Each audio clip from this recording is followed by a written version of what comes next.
All right, we are officially recording. Yay, we're part of the podcast finally. Yay! So well, actually, I never got a chance. I didn't know if you want me to use Crystal or Claire.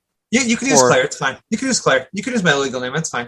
all That's right, fine. all right, because I was like, yeah, I didn't know because I'm like, should I use the Facebook name or should I use the name that I'm used to?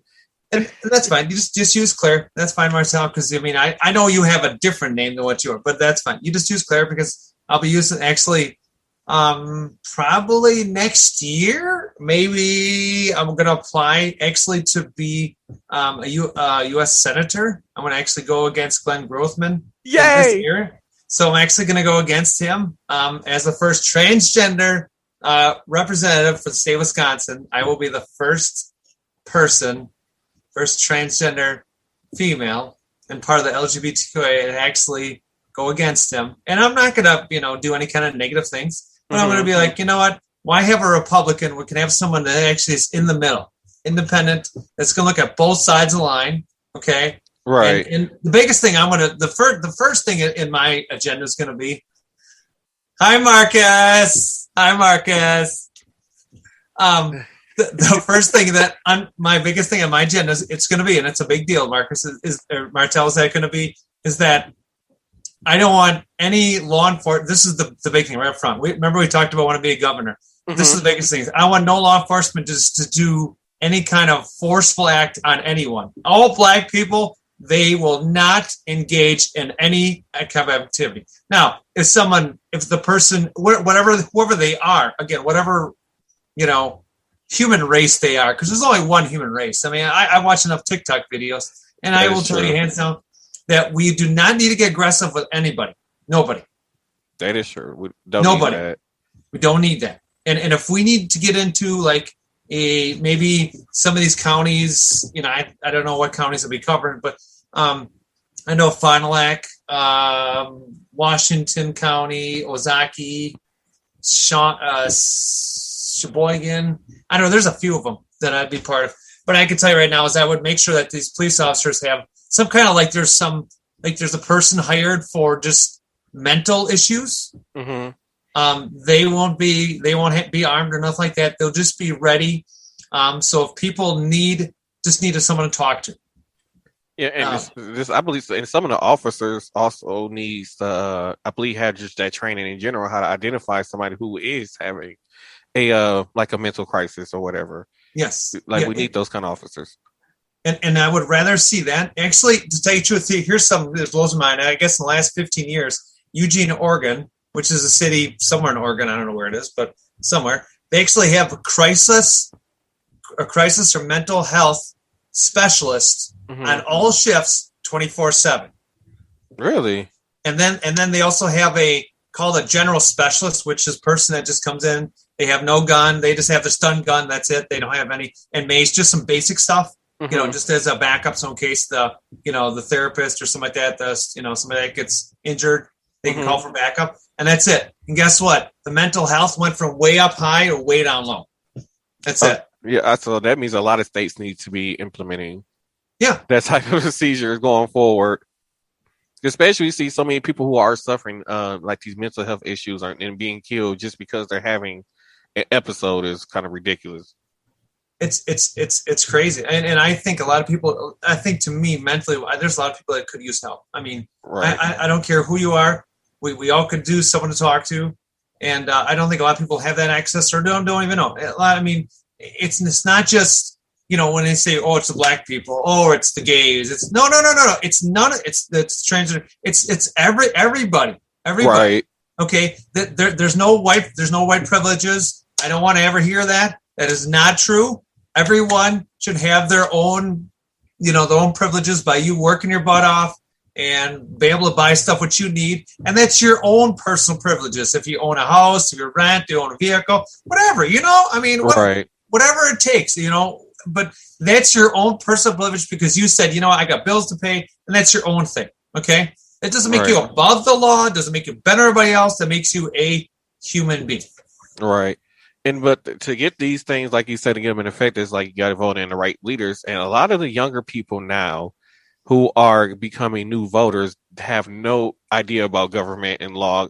Because to be honest, I feel like now it's not being taught in school. Like the government, basically how it goes and why voting is so important. Like a lot of people just like, especially younger people, just don't vote. No. And that's why we have a lot of the issues with the government system that we have going on now. It's fine that they say, oh, only vote for president. Like, it's only so much a president can do. If you don't vote for your like senators and mayors and all these other type of elected officials that you need, then there's just no point in going to a vote at all at this point. That's completely right, Martel. I mean, to me, I'll be honest with you, you have to, when I was I'm not saying I'm old, but when I was in school, it taught us about the whole, how the president, vice president, they give you the whole judicial, how everything works. Now, granted, I don't remember much of it, but I did learn something about it. I do understand, the legal end of it and stuff like that. And going into my business schooling, I do understand more. It's where, okay, yes, the politics can only go so far, and it can't solve. We cannot solve the world's problem. We cannot. What we can do is we can work together. Okay, and like myself, I'd be try to get on all the social media apps. Whatever it be, Instagram, TikTok. I'm on TikTok right now, but just as if I was a senator, and then let these people reach out to me, Facebook Messenger or whatever it's Facebook, just give me your thought. What's your thoughts? We can look at everyone's thoughts, put them together, and see what we can come up with. Maybe one person has this idea and this idea. Maybe we can put them together and make a sandwich out of it, and boom, maybe it's a whole bunch of ideas, people's thoughts, and that's what I'm, and we can all work together. But the thing is, we can't be on one side or the other. I just believe that there's got to be some middle ground somewhere. Right. I believe that also, because like that's one of the things. Like I always tell people, like even if a Republican president get elected, I can be okay with that. Depending on, as long as they have political background, I'm okay with that. Like I get it. Whatever party you vote for cannot win every time. Like it's you just know, and I wish a lot of people understand it. But one thing I don't necessarily like Republicans. They just don't. How can I put it? When it comes to our safety and our health, it's like they don't care. And like that's just all. I have one thing I want to talk to you about. Well, how do you feel about them overturning the mask mandate? To me, I will tell you on a state level, I will tell you at a Midwest level, and I'll tell you U.S. level. To be honest with you, I am not for it, but there will be people that will fight me against that statement, and that's okay. I will tell you that, you should, unless you have some health concern, you should wear a mask. I mean, the CDC didn't recommend this until we're out of this, and this maybe till, by the summer, maybe till next year. Again, we don't know. We don't have no end date for this right now. But to me, I think safety is a factor. Now, if you want to engage and do your 6 foot distance from, this and that without a mask, I would say okay, but make sure you're still abiding, because you could cough, you could sneeze, you could do any one of those reactions. It is allergy season right now. But I think everyone should. Okay, get back to the question. Everyone should keep wearing them. I don't agree with the Republicans. To me, they're just like, well, we're just going to shoot it down because we don't like Evers. Well, and his political decisions. Well, he's trying to protect us as citizens. There's 5.8 million, which is probably now 5.6 with the amount of people that have died. But there's all these people in Wisconsin. Okay, just as a state, I'd rather everyone protected and safe. Right. Now, if they can't get a shot, I would like to see, Johnson, Moderna, Pfizer, any other companies out there come up with a shot for those people that have allergies or asthma or whatever else, so everybody can get protected. I think everyone should do it. I know it's a pain in the butt. I hear it all the time at my work, but I say, it's all for good safety. Right. I'm one of those people. I am officially fully vaccinated, so I am happy about that one. I actually got one. I got my first one through Freighter in West Bend on Tuesday. Oh, okay. See, I'm so happy to hear people are getting vaccinated so we can get back to normal. It's crazy because a lot of people who are complaining about how slow things are getting back to normal are the ones who are not getting vaccinated. Yeah. I'm like, so how you gonna complain about something if you're not gonna do your part to get it back to normal? And that's the thing. Like I like I said, see people at work, and I was like, oh yeah, so and so, we're not like should be back to normal by now. We should all just, everyone should just been, just went through the whole system and everything fine. And I'm like, not really. On a health and science level, that just don't you just don't snap your fingers and it's just gone. It just don't work that way. Right, and just think about the people who are probably still alive and who lived during the pandemic back in 1918. They're probably looking at us like now, like amateurs. We went 2 years like this and had way more deaths, and look at y'all just falling apart in less than a year. Yeah, and we look like amateurs. And people will blame, it's so and so president that split us up or say, you know what? That's your thoughts, okay? Let's just worry about what's going on right now. Mm-hmm. Let's not worry about what happened 5 years ago, 10 years ago. I don't care if it was Obama, Ronald Reagan. I don't care if it was Jimmy Carter. Again, but again, that was back then, okay? They didn't have pandemics, okay? Obama set something in place. Mr. Trump decided to erase that, okay? Mm-hmm. Now, we could have had this composed before it came to America. True. This is true. We could have had it completely composed. We would have got shots a lot quicker because we would have been able to contain the people, and not get it spread. Right. True. I'd rather see us the next, to me, I like Obama's things. I'd rather be ahead of the next disease, the next, what's big virus that could kill people. I'd rather be ahead of that to see, okay, what's our next one, work with our states, work with our countries. Let's see what we can do to try to be more logical. And that's one of the things where I think things went wrong when dealing with the pandemic, because this was a global pandemic, but it was just like each country was like in a race to be the first one to try to cure it. And that's where things went wrong. It became a competition. Yeah. And that's why I think things had got so bad. And you're completely right, Marta. To me, it shouldn't have been who's going to be there first in the race. It's, hey, guys, listen, we're all leaders. We're all chosen by people throughout our countries. We need to figure this out. We need, the brains. We need, are the CDC in America. We need whatever health and safety from, Europe and Japan, Australia, other countries. You have Central and South America, Mexico. They were working on something. To be honest, Canada was doing the same thing. We needed to work this is a team effort. Okay. And if I'm, and that's no different. I become governor. I just don't want to work with Midwest. I want to work with the United States. I want to work with North America. And I want to, branch it out to the whole world. We need to work together on, a lot of things. There might be something they may do that we might have to look at. Let's look at it. Let's see maybe we can, instead of making all these stupid laws and rules and regulating everybody to what they got to do, let's see if we can actually make it so everyone can make a decent living or look at things. But we need to work together. Right. We need this. So when you brought up Mexico, that just made me think about something. So I heard a lot of people are outraged about the immigration thing down in Mexico. And I heard some people complaining about how they're sending their kids over here by themselves with the addresses to family members who live here in the USA. And one of the things I was saying to people was that, their healthcare system might not be like ours. They might not have the access to vaccines like we do. So why not I send my child somewhere where I know it's a good chance they know, they can end up in one of the camps that's that's down there with all the kids in there. Mm-hmm. And they know that. But they'd rather have a kid in that camp and alive than being in Mexico and dead right now.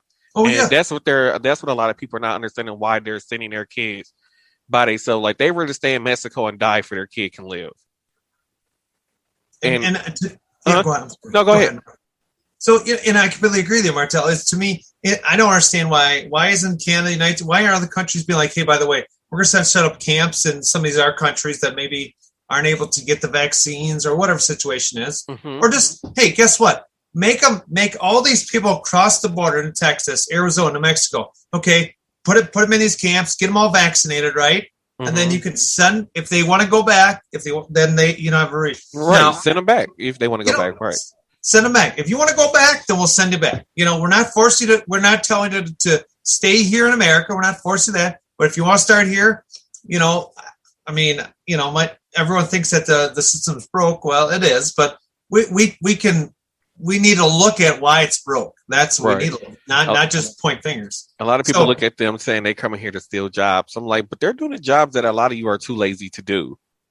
There is I actually watched some on, I think, National Geographic, or maybe there was some cable channel where this guy in, was it Texas or where was it? It was somewhere down south, and this guy was a farmer, and he said if he didn't have he said Hispanic people come up from Mexico to work for the season, they couldn't pick peas and vegetables and this and that, and he said these guys come up on a green card for seasonal for 6 months out of the year, and then they go back home.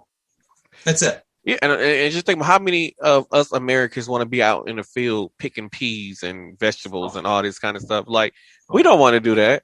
But then you get mad when these people come from other countries to do it. And then these people are out here actually working in these gardens to provide food for your families. That's going to get sent to the grocery store for your family can buy. Yeah. But you have a problem with them coming here to do it. And you think the cost of this stuff. I mean, there's stuff at Dollar Tree or some of their store, which $1 or less for that can. They're probably paying them, not much to be over here. They're paying on my cash salary, but that's not the point. Is that at least they're doing a job. I mean, I've been on a farm. I mean, I know what it's like. It's not the easiest, not the funnest thing in the world. Right. I grew up on a farm. It's not nothing I wanted to do the rest of my life by all means. I just helped my grandpa when he was alive and had the farm. That was it. But when he sold it, and that was it. I was done. That's it. I was so happy at, what was it, about 12? Scroll here. I was about 12 years old. I would say that 12 or 13. He said, that's it. I'm selling. I'm done. I'm retired. All right. This young lady I've been working with at the vaccination clinic I'm at.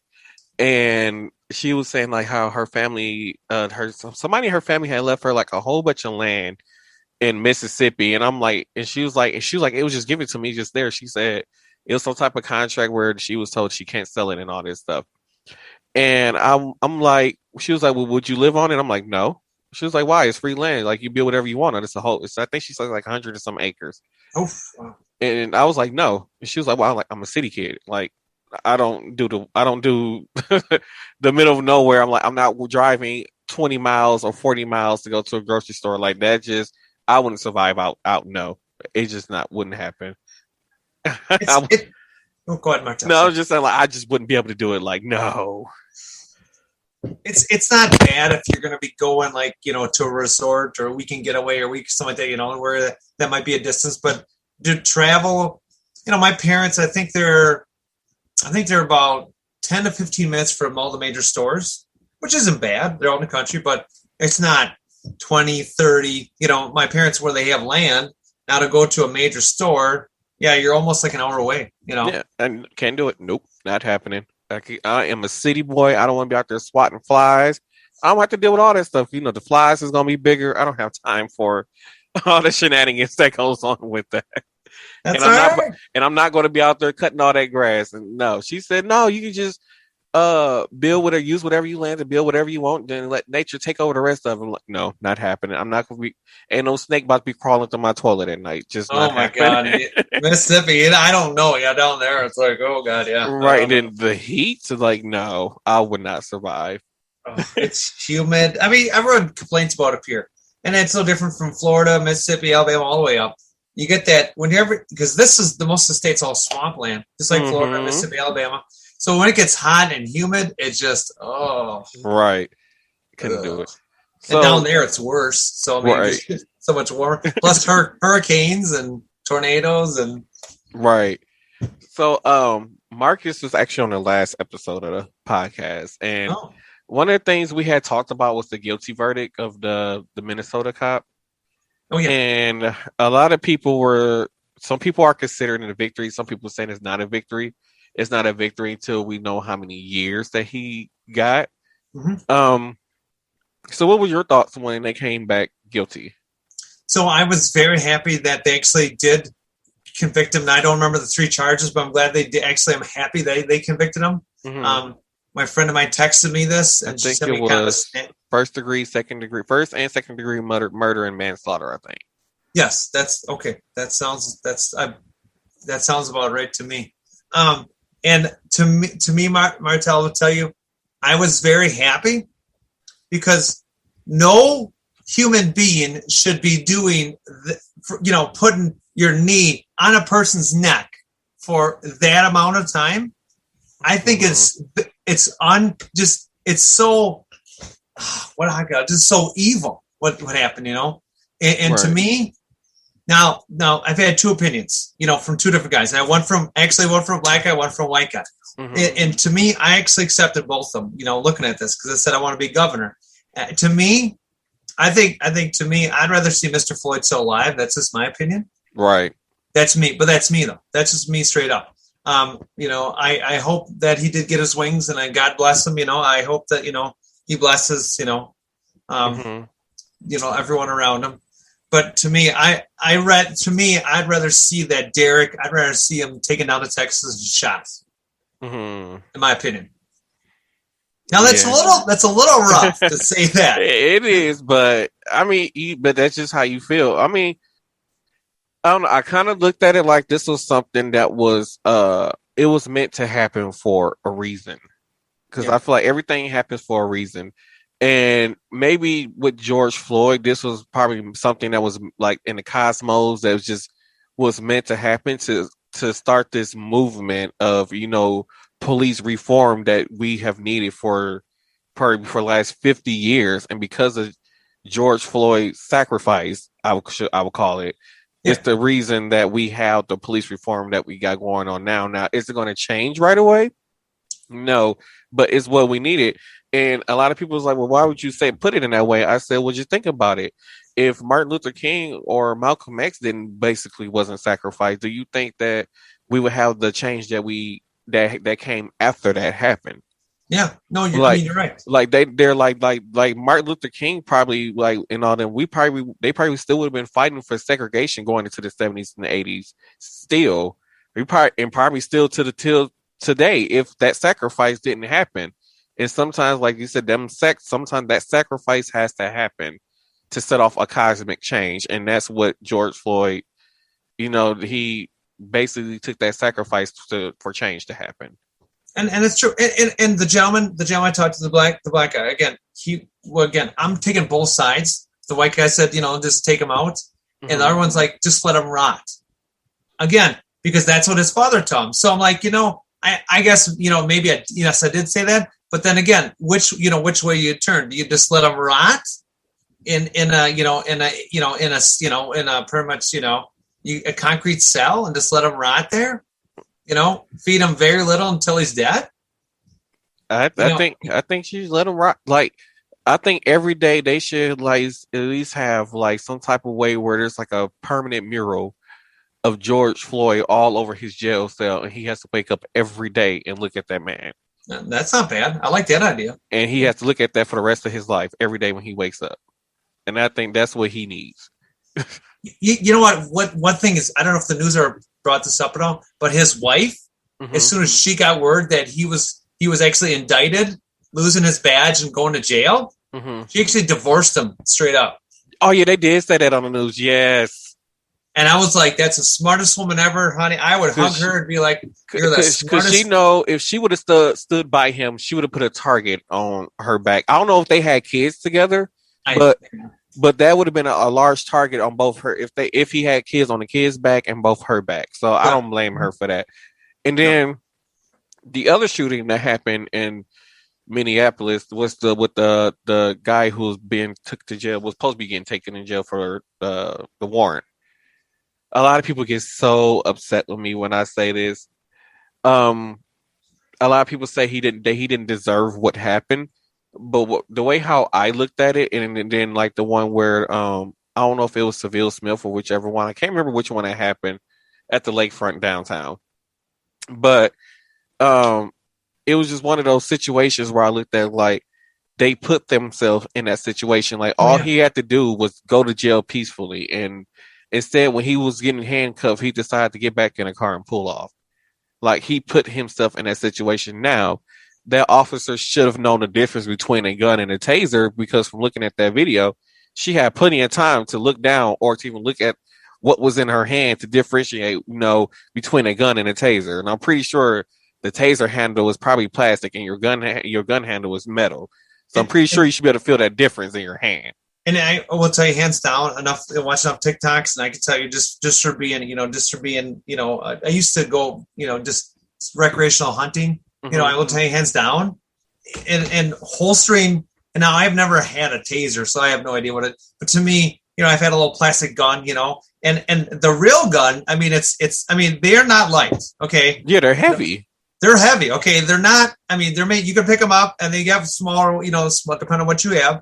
But that taser is light. It's plastic. Okay. Mm-hmm. It's a heavier plastic, but you know the difference. There's enough cops on TikTok where, they say, hey, they'll say like one side, hey, it's always the left side is the taser, right side's the gun. Well, they want you to always grab left, not, right first. Always grab left first. They always want you that left hand, they want that first. Because it used to be the old West where everyone used to be ever grab right-handed. Well, they changed it. I don't know. Again, this gentleman explained it, and I'm like, that's just, why?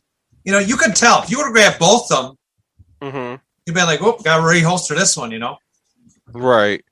And it is crazy that we kind of got to have a debate between her knowing the difference between the two, because I just keep looking at it like, if he just would have let them arrest him and went in peacefully and took care of whatever the warrant was, he would still be here. Yeah. And for people to try and riot and do all the things that they were doing in Minneapolis when it happened, I feel like that was just totally uncalled for. Like, I get that we have another young man that's dead. Like, I get it. But some of these younger people are putting themselves in that situation because you do not want to go peacefully to jail. Don't run. I understand there was a young man too down in Chicago, and I know he was running. He put his hands up, and I understand the officer the officers are on leave, I believe, in Chicago. Mm-hmm. I believe there's like 2 or 3 of them. They actually are on leave until actually the DA, and then I forgot what other county or whatever's involved going to look into it. Yes, yes. You just if the officer tells you to stop, just stop. Put your hands up. Just do what they. They're not asking you to. They're not asking you to walk a straight line, if you had too much to drink or depending on what state you're in, maybe if you had too much to smoke, whatever it is. But, they're just, just stop. That's it. Don't get aggressive with them. Just put your hands up. Just follow a direction. If you feel that you're being assaulted by an officer, mm-hmm. by all means, if somebody else is there, videotape it, this and that, you can always bring it up when if you have your court case, go ahead and bring it up. You could tell your attorney, you could tell the DA, you could tell everybody, I feel so-and-so was harassing me or shoved me around this and that, and the body cam was turned off. Again, good signs where that officer could be above their law and pay grade where they shouldn't be. Mm-hmm. So. Yeah, because when you watch the video, like, you could clearly see there was nothing in his hands when he put the gun up, when he put his hands up and the officer shot him. And then I was talking to somebody else today and they were like, well, because the gun was like behind the fence or something like that. So they said probably when he tossed the gun behind the fence and then turned to put his hands up, it made it look like he was about to shoot at the officer and try to kill him, considering that they were trying to commit a crime or a murder or something like that when the officers arrived. So that's saying that's the reason why the officer probably shot the kid. But from the video, it looked like clear as day that his hands were empty and you just shot him. And they were empty. To me, I didn't know that he actually had a weapon. Again, I didn't see that. Like, I didn't see that in the video. Like, I don't know, so like from his point of view, where he was saying like, hey, the guy when he said the guy, tossed it when he looked like he tossed the gun behind the fence and stuff. Like, the gun was behind the fence that he originally had, but in that video, it looked like he just stopped and put his hands up, and you shot. So I don't know how to justify, any other thing but that. To me, he put his hands up. If he had a weapon or not, he should have been like, okay, that's it. I don't have nothing. Seems like I have nothing on me. Right. Come arrest me. Or and there's been instances in the past where people literally put their hands behind their back and the cops just shot them in the back. Mm-hmm. This has been again, I don't recall where, but I've heard of people that put their hands up, turn around, kneel on the ground, to do everything, lay down, and they still get shot. And you're like, well, why? They follow exact procedures. This is what law enforcement is told to do. they're told to tell people to put their hands up behind their back, on the ground, whatever it is. It's all the same procedure. Everyone's seen the TV show Cops. It's the same thing. Right. That's all they're taught, law enforcement. One second, I got to turn this light on in here. Okay, that's okay. I keep them so lit up in here. Holy mackerel. Okay. There you are. Technology. There we go. Wonderful age that we live in. There you go. You can just get one of those clappers, Martel. I know, right? I should invest in one of those, but I'm cheap, so.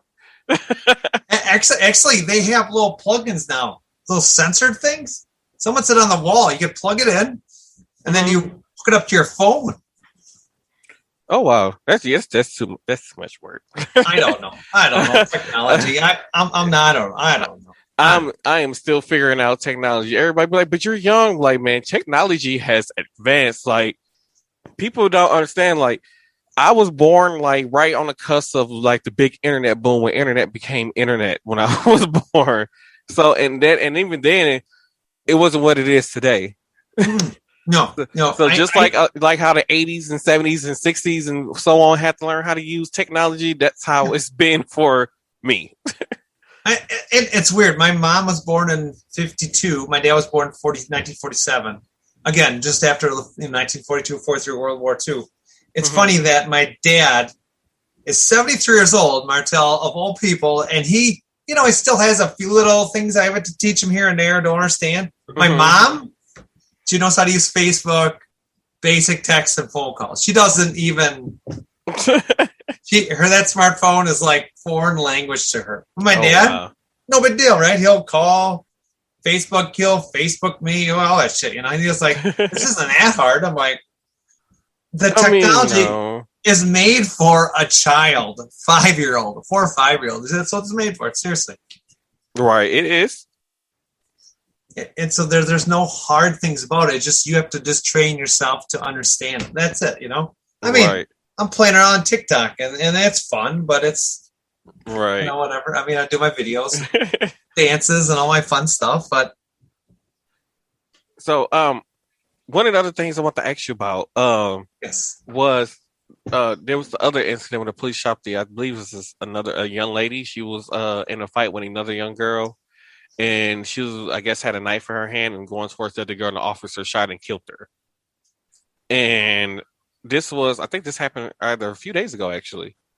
And the officer said, I forgot what state this was in, but they said their police policy is if somebody is coming towards them with a weapon to do harm or to somebody else, that's their policy to shoot. Not to tase them, but to shoot. I'm like, but it's a knife. Somebody's coming at you with a knife, you tase them.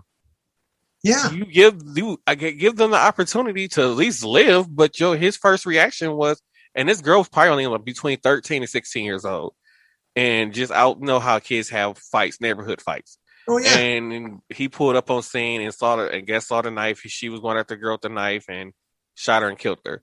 And this probably was a girl who probably was getting bullied. You don't know the situation of what was going on. You just showed up and saw her with the knife and shot her and killed her. That's so wrong. To me, it's wrong. I think I might have. I might have seen that. I know there was one, and there was another one about a 7-year-old that got killed or something like that too. But to me, I gotta ask you, Martel, that why does your policy under law enforcement say specifically, or even under your court system say, shoot first if they have a weapon? To be honest with you, tase them, yes, or ask them if they could drop the weapon and kick it over to you. Exactly. If they kick the weapon over to you, you can't touch it, just for evidence. But just at least it's over by you. That's it. Exactly. That's it. You know, he shot her and killed her right there in front of. I think she was in front of her house, right in front of her house. Just shot her and killed her.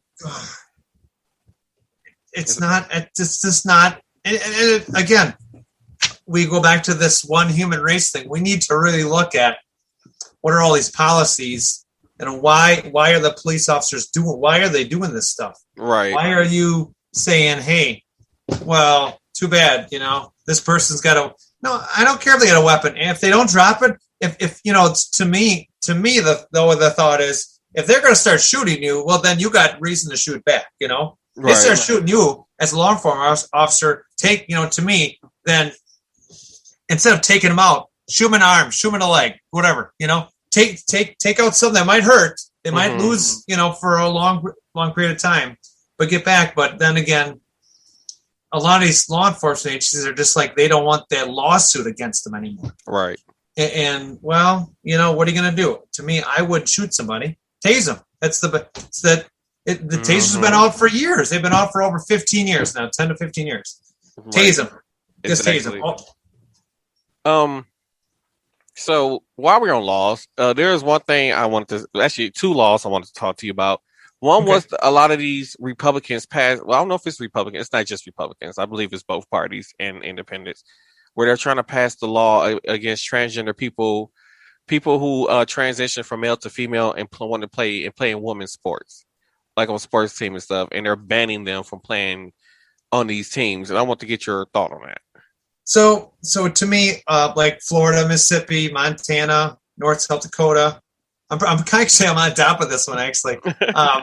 And some of the not all states, Idaho, I think is possibly, but to me, it's not what's between their what's between their legs. Okay, all right. Now, if they yes, they have the proper, they have to talk, they have to do the proper thing. To me, it doesn't make you more.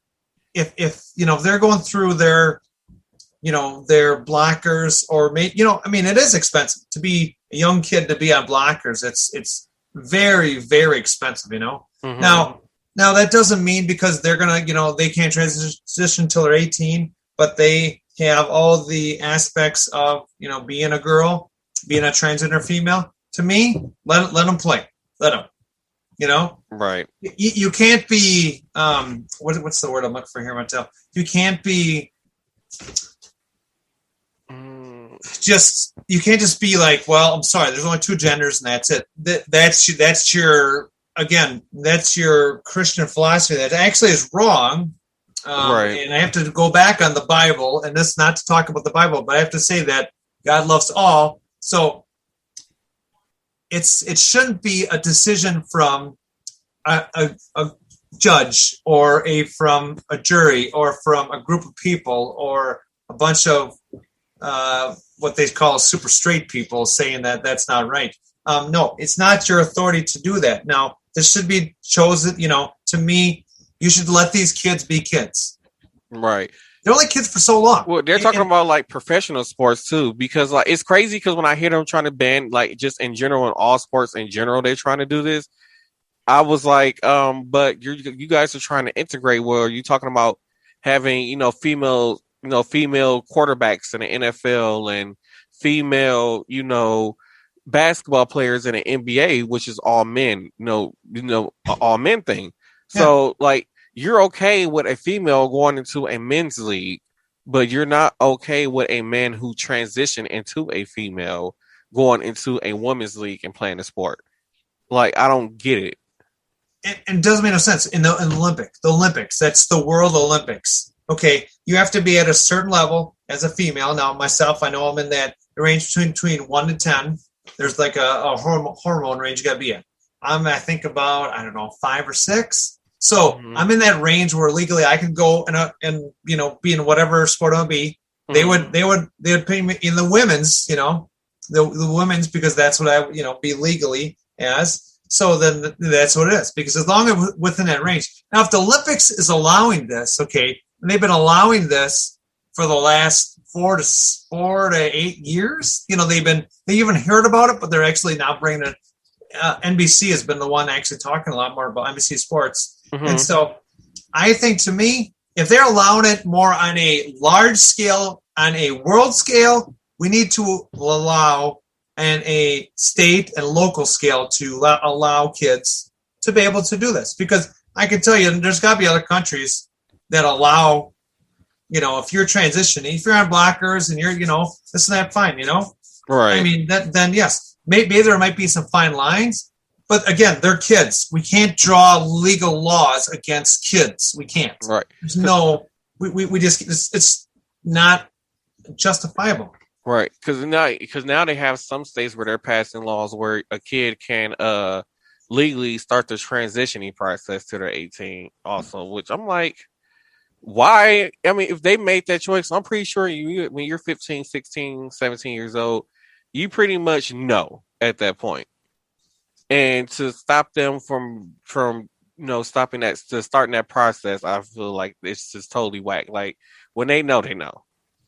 And to be honest with you, for those legislators or governors to make that rule, you understand there's private business owners, like there's therapists and there's doctors, and they do understand that they can legally, as a group of them, get together and sue the state, sue those. You do understand.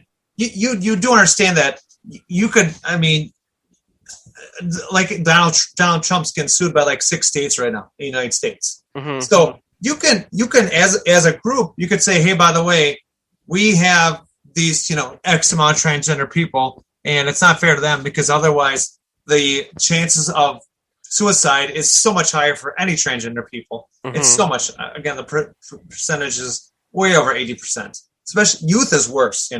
Right. So let them be them. Let them get on it. And then guess what? If they're going to knock heads about it, to me, mm-hmm. and this is another reason why I said be governor, and guess what? They're welcome to, to me, I want all these kids, I want everyone to be, safe and comfortable in this state. Because you know what? If they can't, I'll be more glad. They're more welcome to come to Wisconsin, and we will, we'll take care of them. We're not going to have this one-sided way. It's not going to happen no more. We'll take care of them. Make sure they're in sports. Because one of the things I was thinking about, if they're under 18 and want to transition, I said maybe there should be like some guidelines put in place. Like it should be like a checklist they can go through to make sure that this is the permanent decision that you want to do. Maybe if whether it's going to see therapists or all these other doctors and all these other things, to make sure, like, hey, to make sure this is what you want to do. Yeah. Even at that age. And then if you for sure, if the doctors and the therapists feel like, okay, you know what? Yeah, this is something they really want to do, then let them do it if they're under the age of 18. And that go ahead, sorry. Yeah, because I know in like earlier years, probably like early 2000s or somewhere, people were, now that, back then the technology wasn't as advanced as it was now for it. No. But people who were going through that process and wanting to transition and do all them things back then, I know that it was a series of like, therapy sessions and like you had to have a doctor sign off on it, like they're in the right mental, mind state to make this decision to do it. And I feel like when you're 18 and younger, there's just something that should just be in place. So if they feel like they're in the right headspace to do it, then let them do it. And maybe if that timeline is say a year, right. Let's see in 6 months how they are, and then let's challenge them to start being that person they want to be, start dressing like that person, start going to school, start doing those activities like you would as that preferred gender that you want to do. Okay. Right. You can have a preferred name before we do our legal stuff. Okay. Right. Legal name changes and that. But to me, let's to me have a timeline, and yes, let's make sure these doctors, make sure maybe we have to get a second mental health expert involved again. Maybe that might have to happen just to make sure we, that everyone's on the same page. And this thing, because again, I've seen, a few videos and Facebook things where some of these women transition to guys, and all of a sudden they transition back to women. So that's possible. It's possible, but I mean, your genetics, everything, everything, your body wise, it's all kind of, it is, and women can, or men go to women and then change back because they just don't like it, but that is possible. Just that everything might not develop in the direction you might get. And then there's, you always think, if you get your girls up top taken off, they don't come back, so, you got to think about, there's things that you kind of have to psychologically, and again, when you say the Martel, maybe there's somewhere to be like, hey, by the way, they have to wear this, say they're transitioning to a girl, maybe they have to wear this, upper set and wear your upper set to see what it feels like to wear what you have, and to see if it's actually something you actually, can you handle this? Can you handle wearing a wig for, for a whole, days off and on and this and that, and this, all the routines that women go through. So right. If you can handle it and you feel comfortable in that right direction, then sure, but again, go through the process. Yes. I mean, that's definitely something, I definitely agree with you, Martel, 100%. I do 100% on that. That's a great idea. Yay, I came up with a great idea. Great idea. We'll have to notate that down and make governor status. So right. And actually, if I just even make it a senator level, this might be a good point to bring up. Right. That's what I say. Yeah, the senator level, that is a good point to bring up.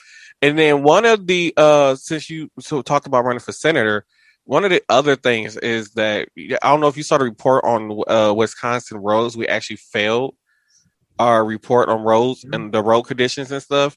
Yes. And they were talking about even if they did spend the money that I guess the DOT asked for to make the improvements to the road, it'll only bring our grade level up to a D, as far as the conditions of our roads. Mm-hmm. Now, I kind of agree. Like it's like our roads are so bad now. Like when I'm driving on the highway here in Milwaukee, like I'm literally dodging potholes on the highway.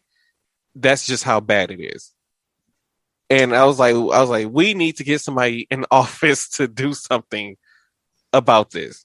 We need like an infrastructure bill. We need to get somewhere we can. I mean, I'm not just saying patch holes. I'm not. That doesn't solve problems.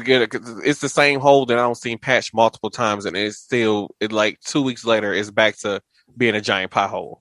And to be honest with you, let's just take Milwaukee. Let's take Madison because they're the largest metro cities in the state. And to be honest with you, there's a lot of traffic. You have interstates and highways, and you have interstates coming in and out, and there's a lot of traffic in and out of Milwaukee all day and night long, all the time. They make the big loop around. And so to me, I would like to see, I would like to see not just, hey, let's just, no. I mean, if you have to cut it down to one lane and do one lane at a time, fine, whatever it's got to take. But yes, we need to bring it back up to a plus level. I mean, yes. Infrastructure is I know Mr. Biden is trying to get, something going so we can get ourselves up to speed. I think something else we could use on this infrastructure level also would be the high-speed rail system. I am very, very much for it. Mm-hmm.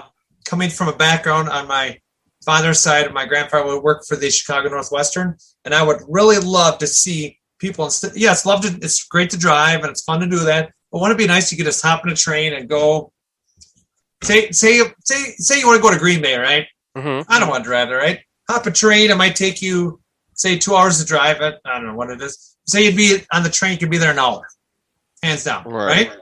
Well, you'd go, you'd go there, and you could, they'd have different places to stop, and then, then when you're done, you hop on a train, go back home, and it's the same like they do in Chicago, where you just have all these big parking rides, and you just park your car there, and and then you take the train. Especially because it's crazy because from where I live at, it's actually, I can get to Madison sooner than I can get to Green Bay. I believe it. So I'm like, for a high-speed train to go to Green Bay, especially for people who live in, the metro area and want to go to the Packers game, like I think the train would be actually a good option to have. To me, I mean, go to Madison. I mean, link up all of them. You got Madison, you got Wausau, you got, Wausau, Stevens Point, we got Eau Claire, we got La Crosse, Oshkosh, Appleton. Link them all the way up. We don't need to go, past Green Bay. We don't need to go past Eau Claire. Leave the Northwoods the way it is. Just leave that.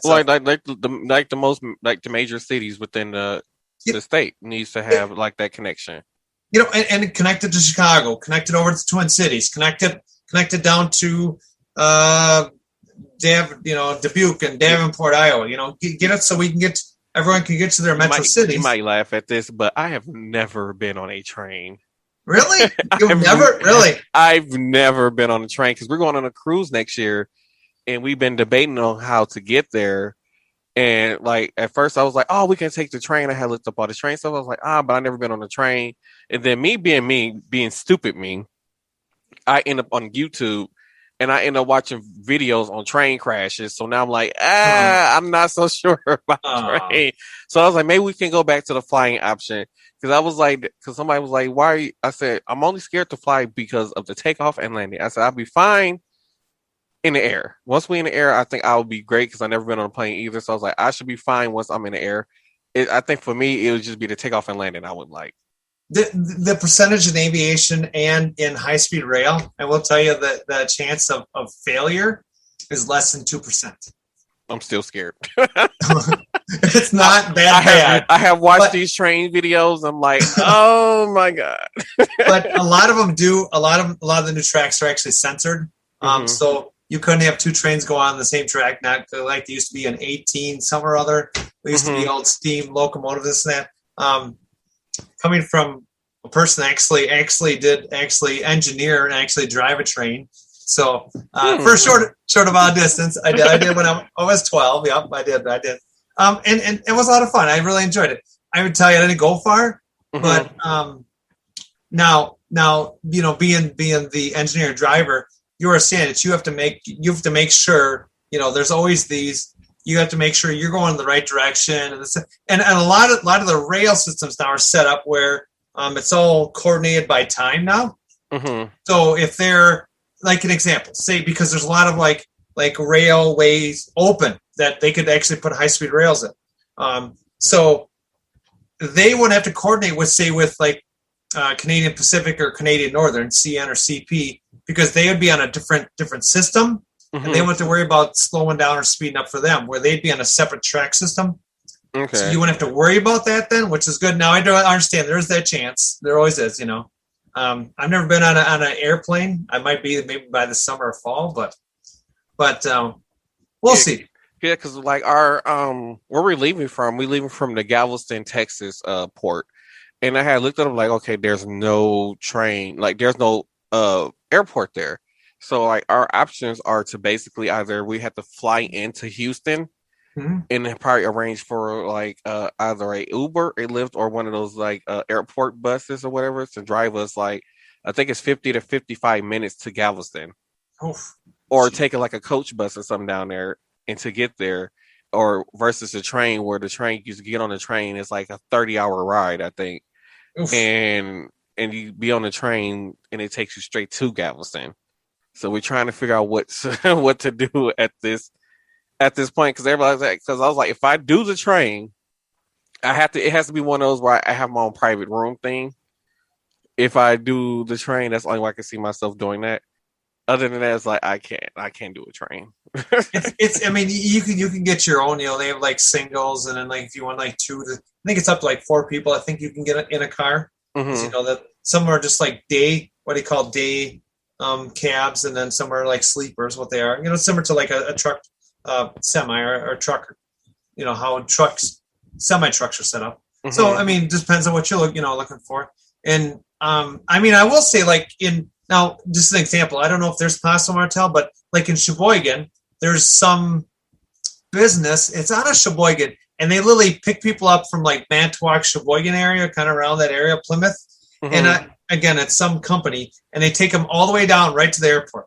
It's some like a third-party type company, and that's all they do. They transport people, pick them up from the airport, bring them back, and stuff like that. To the airport in Sheboygan or to the one in Milwaukee? No. So they take them from Sheboygan right down to General Mitchell, down in Milwaukee. Oh. So, and so maybe there might be a third party that maybe, Martel, you might be able to find someone a little cheaper, where maybe they might have a business where they like have a coach bus, and they say, hey, we can get you, for because I think that's something like the flight down there was like 5 hours, and is it 5? It was like 4 or 5 hours. I'm like, do I really want to spend 4 or 5 hours on a plane just to get off the plane and get to another vehicle and go for another near an hour to get to where my port is at? So it's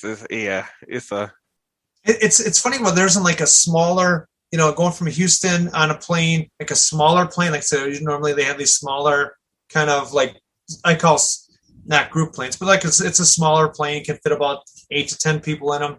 Usually they'll fly out of like some of the it's like off to the side of the big airport. They might have some smaller runways for some of these smaller planes coming in and out. And it's funny when they want to have someone from there, you hop on a smaller, like a commuter plane, what it's called. It's a small commuter plane. And you hop on one of those and just fly right over, and I mean, I would think Houston to Galveston and flight wise, you should be able to do it in an hour. I would take a guess. I wouldn't.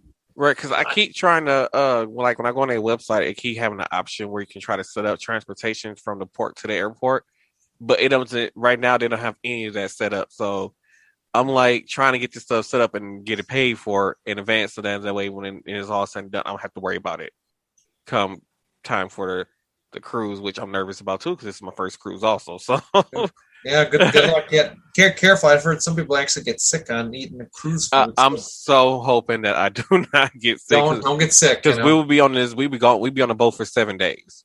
Okay. Mm-hmm. So I'm like, yeah, I don't know. Because go ahead.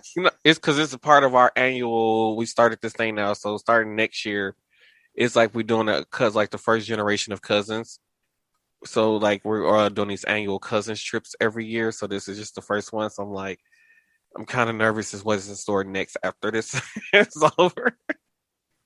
Yeah, you know what? Next year, you guys set up and go to Florida because my cousin actually has a condo down in Jacksonville. Yeah, I think so. Well, yeah, we talked about going to this campground outside of Seattle, Washington. So we're thinking about doing a camping trip in Seattle. Oh, for the next one and getting a cabin. So I don't know. We just have to see what happens. Like I said, it's just something we're just starting where every year we're just going to do an annual cousins cruise. So we're going to see. It's not many of us going because it's crazy because when we talked about doing this, I believe booked the cruise last year. And we had told them like, hey, you got nearly 2 years or a year to pay off the cruise because you don't have to have it paid off until January 2nd of 2022. So you nearly had 2 years to pull it off, but then, a lot of people still playing poor. So it's not many of us going. Oh, jeez. Oh, no. We'll see how these cousin trips work out. It sounds like a lot of fun. I mean, to be honest, I said I have a cousin. Her and her husband live in Denver, outside Denver, kind of some little suburb. There's places, and I always said I kind of like to get. Now I'm not going to get everybody, but I was telling like my best friend Letty, we're going to say it'd be kind of fun. We'll get Martel, Marcus, get Brandon, get us husband, just a few of us just to go. I don't know. I was just telling maybe we'll go to Chicago for the day or whatever. It'd be kind of fun to go somewhere. Just a little day trip and. Oh, right. I was thinking that we need to plan it because hopefully I will be going back to work my regular job in May, so I will have my set schedule back to know when I work. Because like now, it's like I kind of make my own schedule, but I have to do it so far out in advance. Oh, and so then I will forget the days that I'm actually working until I get the email the day before saying, "Hey, you're supposed to work." And then it's been incidents where I forgot that I actually put in days to work, so then I go back in and schedule more days during that week, and that's how I ended up doing it this week. So like my only day off was this past Tuesday, and I'm not off again until this coming Tuesday because I thought I put in days not knowing that I put them in because I was like, oh, I need to get some hours. So I'm like, yeah, I made a mess of the whole situation. It happens. And then it's like 4 days of like 10-hour shifts. So I'm like, I did not know I did that. Because I was like, I didn't put in no days. So I'm going through the system, like just putting in days. I'm like, okay, now, yeah, I hate it. That's great. But I mean, I'll be kind of fun because I know Letty and I talked about, I don't know if we'll do this year. We're kind of waiting for the COVID to kind of get, because there's still stuff's closed, and I'd love to go to Chicago. I always tell people like, if whatever group I'm in, if everybody is vaccinated, I'm so fine with doing it. And if you're not vaccinated, then I don't want to be around you. Oh, no, and I completely understand. I mean, the next one I get, it's in May, like kind of towards middle May-ish, and then I'll have my 2. Mm-hmm. And I think Letty gets hers, I think, in our 2 or 3 weeks. So, I mean, I want to be vaccinated because I want to be able to go do stuff, And I'm with you, Martel. If you're not vaccinated, then you just stay where you would just stay home or, just do what you got to do because I'm not, Wait, did you see? I don't know if you saw it on Facebook, but there was a lot of Milwaukee people who went down to Arizona for, I think it was, I don't know if it was this past weekend or weekend before. And they were all down in Arizona in these big groups and just partying. I mean, like thousands of people. I did see it. None of them had no masks. And it's crazy how this past week, the state, we went from averaging probably about 300 people testing positive, like it had doubled to now. So now we're having 600 people a day testing positive since they gotten back from Arizona. When are y'all going to learn? And they had, I think they had some in Florida too, or something like that too. I think and it's crazy because the vaccine clinic that I'm at, you'll be surprised at how many people one of the questions when they're checking in and they're asking them like, have you been outside the state in the last 30 days? And I heard so many people say Florida. I just got back from Florida yesterday. I'm like, and they're like, Florida, you don't have a mask mandate down there. So you mean to tell me you're down in Florida around all these people with no mask on, and you have the nurses show up the next day that you get back, the next day in the vaccine clinic, trying to get a vaccine and like risking getting us sick who's trying to give out the vaccines. Jeez. And you didn't even quarantine or nothing. You just out and about in the city, just passing. And then on top of that, some people don't even know if they're what's the term, asymptomatic or not, and you're just passing it on. It's crazy, and these people should know better. They should. I mean, they should really know better. To be like, to me, Martel, if I was married, okay, and I had a partner, whoever it was, to be honest, if they'd be like, hey, let's go to so and so, blah blah, I'd be like, no, not until we're vaccinated. I mean, yes, I have gone. Yes, I've gone to Milwaukee. I've seen my best friend Letty. Yes, I mean, we've done all the proper safety precautions, this and that. Mm-hmm. Yes, I go to restaurants still. I mean, her and I do stuff together, just that we, make sure that we're always, disinfect ourselves, cleaners, but we see each other once a month. It's not like we do this all the time. We're just, trying to play by the rules, be cautious, don't get any red flags. I was talking to this guy. He said in West Allis they have no mask mandates in West Allis. He said, I went to the bar last week and I didn't wear a mask because the bar owner doesn't require you to wear a mask. And he said it was packed in there.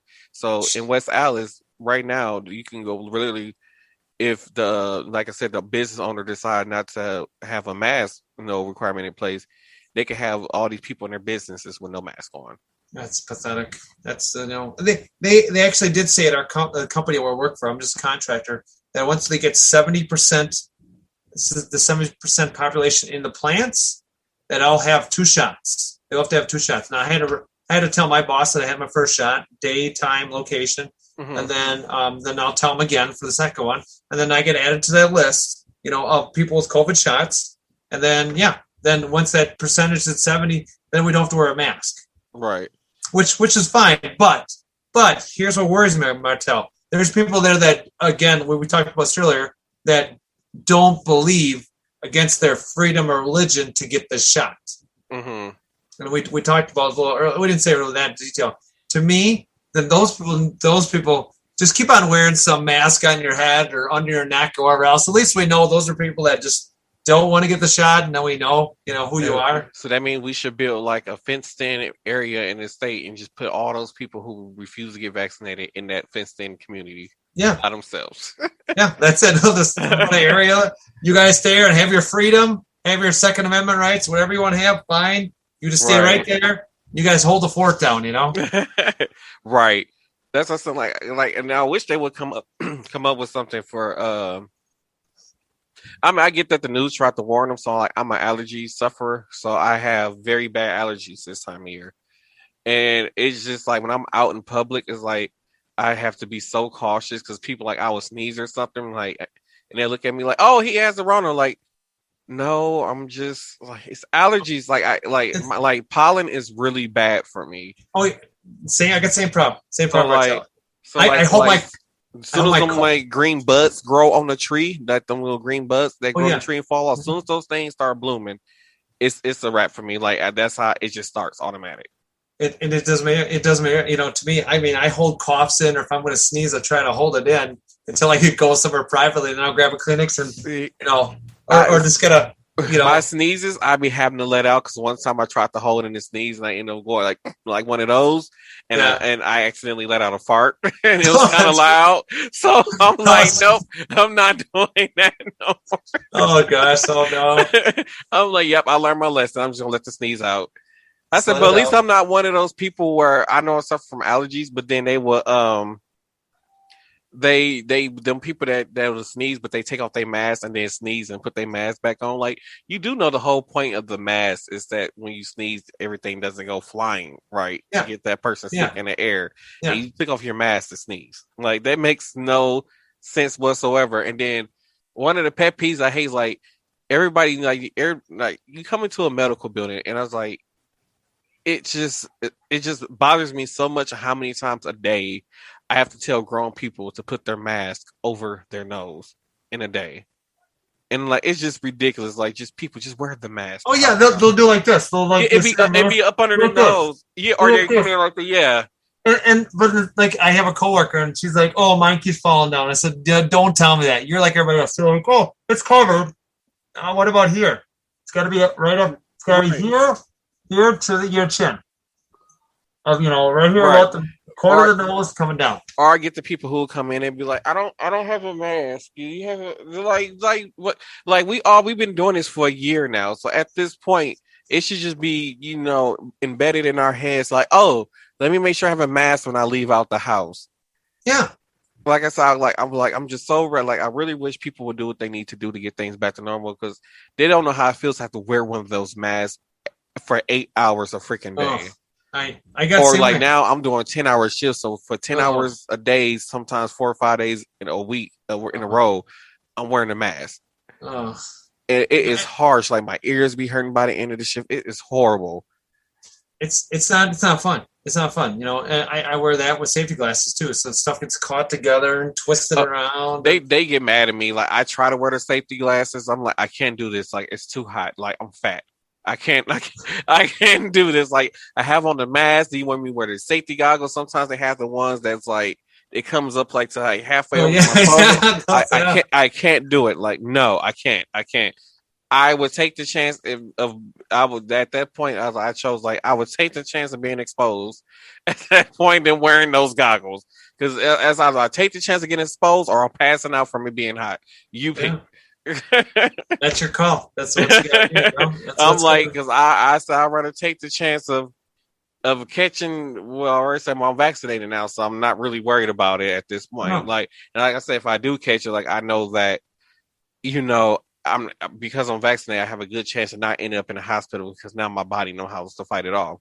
Mm-hmm. And then when I got the shots initially, I had no reaction to either shot. Like, it's just like my arm was sore for probably like a day at the most, and that was it.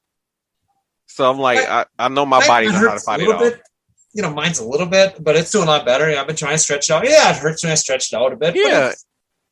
It'll go away. It was like when you get the flu shot, like, for like a day. For some people, it's like a day or two. Sometimes it's 3 where the arm just hurts. Like, and that's it. Like, that's the only reaction that I had. And then it's crazy because some people like, oh, well, I heard people are having bad reactions to getting the vaccine. I said, from what I've been seeing, from the people who have like fainted or they started like sweating real bad after getting a vaccine, it's because a lot of people show up there and they probably haven't had anything to eat, or it's been hours since they had something to eat, and they're not hydrated. Yep. And that's one of the most important things you need to do when you're going to go get a vaccine, is make sure you're hydrated and have food in your stomach. You can't go in and get a vaccine with your body dehydrated and hungry, and then think that your body gonna be able to tolerate what's going into the body. Because as soon as that they inject that to your body is going into fight mode. Like, hey, what is this? I need to learn how to fight this off so I don't get sick. And if your body trying to fight dehydration and hunger while trying to fight off this new virus that's basically a dead virus that's entering your body to know how to fight it off, you're going to pass out. Oh yeah, you're putting your body into overdrive and working. Mm-hmm. That's just one of the main things I've been seeing. And that's true. The nurse even told me, she said, stay hydrated. If you're not, and I actually had, I drank, I ate some food. I made sure I even had some snacks before he went down and got my shot. Mm-hmm. And then I had a bottle of water, even on the ride up. I'm like, I'm going to stay hydrated, I'm just going to, they told me that it tells you on your, most of them people have my chart or whatever else to your clinic or hospital. Mm-hmm. And it tells you exactly what you need to do prior to, and then to that time of having the shot, and then what to do. And then they will tell you what to follow up. I mean, it wasn't hard. I understood you need to stay hydrated. he took a bottle of water and drank it on the way up just to make sure I stay hydrated on the way back. That's right. it. You know, that's all I've been trying. That's all I've been trying to tell people. But people are stubborn, and they use that as an excuse not to get the vaccine whatsoever. And like people just get the vaccine. Oh, they say all kinds of stuff. Like, well, I've seen one of their friends said, "Oh, I'm not getting the vaccine. Oh, how's your 5G access at the shot in your arm?" And like, there's no robot, no computer chip. There's nothing. There is no electronic device that's going to send a beacon from you to the federal government. And it's crazy because I see them when they're putting the vaccine in the needles or whatever.